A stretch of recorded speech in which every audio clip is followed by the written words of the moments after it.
আমার প্রিয় ভাইয়েরা, আমাদের অনেকে বলে থাকে যে সালাত তো আল্লাহ পড়তে বলেছেন অনেক জায়গায়, কিন্তু 5 ওয়াক্ত সালাতের কথা কোরআনের কোথায় আছে? এটা অনেকে আপনাকে প্রশ্ন করে। 5 ওয়াক্ত সালাত যে পড়তে হবে এটা কোরআনের কোন আয়াত দিয়ে প্রমাণিত? আমার প্রিয় ভাইরা, এটাও কোরআন মাজিদে আল্লাহ বলে দিয়েছেন। খুলেন না সূরা হুদ 13 নম্বর 12 নম্বর পারা 13 নম্বর পৃষ্ঠা।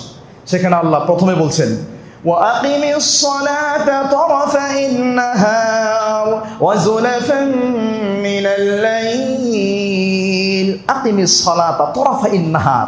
দিনের দুই প্রান্তে, প্রথম প্রান্ত দিনের দুই প্রান্ত, প্রথম প্রান্ত কেউ বলছে ফজর, কেউ বলছে জোহর। যদি ফজর ধরি তাহলে ফজর এবং মাগরিব, মাঝখানে চলে আসে জোহর এবং আসর।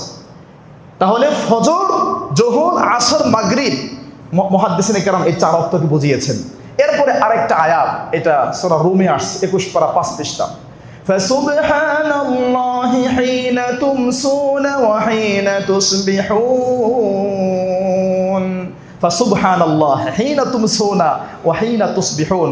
তোমরা আল্লাহর প্রশংসা করো সকাল এবং সন্ধ্যায়। ওয়ালাহুল হামদু ফিস সামাওয়াতি ওয়াল আরদি ওয়া আশিয়া ওয়া হিনা তুযহিরুন। কেউ কেউ বলছে এই দুইটা আয়াত দিয়ে 4 ওয়াক্ত নামাজকে বুঝিয়েছেন। তাহলে আরেকটা কোনটা? এটা আল্লাহ বলেছেন সূরা নূর 18 নম্বর পারা 16 নম্বর পৃষ্ঠা। মিন ক্বাবলি সালাতিল ফজর ওয়া হিনা তাদউনা থিয়াবাকুম মিনাল যাহিরা ওয়া মিন বা'দি সালাতিল ইশা। মিন ক্বাবলি সালাতিল ফজর, এখানে ফজর নামাজের কথা বলছে। ওয়া হিনা তাদউনা থিয়াবাকুম মিনাল যাহিরা, যোহরের নামাজ পড়ে যখন তোমরা কাপড় খুলে ঘরের মধ্যে বিশ্রাম করো, যোহর কি বোঝানো হয়েছে? ওয়া মিন বা'দি সালাতিল ইশা, এখানে ইশার কথা বলা হয়েছে।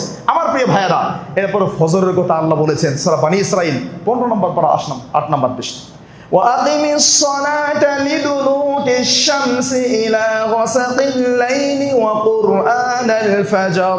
কুরআনাল ফজর মানে সালাতুল ফজর।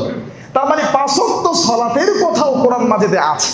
যদি কোনো বেনামাজি আপনার সাথে তর্ক করে বলে কোরআনের কোথায় 5 ওয়াক্ত নামাজের কথা আছে, তাহলে এগুলো আপনার জন্য সহায়ক হবে। চলেন আমার ভাইয়েরা,